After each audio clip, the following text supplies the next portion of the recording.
बाद में द्रव्य ने पर्याय थी भींजो द्रव्य में पर्याय ની નાસ્તી બીજો પાઠ હે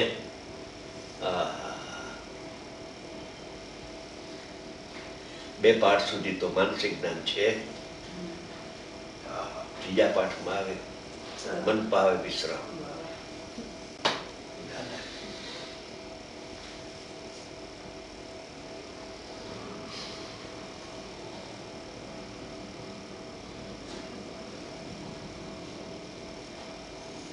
પેલા દ્રવ્યમાં નવ તત્વનો નાસ્તી કહ્યું પછી નવ તત્વમાં છુપાયેલી આત્મજ્યોતિ શુદ્ધ નહીં વળે કાઢ એ ત્રીજો પાઠ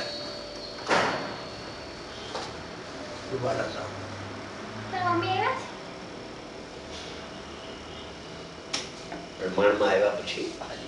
આત્મામાં નવ તત્વ ની નાસ્તી છે નવ તત્વની નાસ્તી છે પણ સર્વથા નાસ્તીનો અર્થ સર્વથા નાસ્તીમાં કથનચિત ન હોય तो नास्तिकम क्यों रहे हो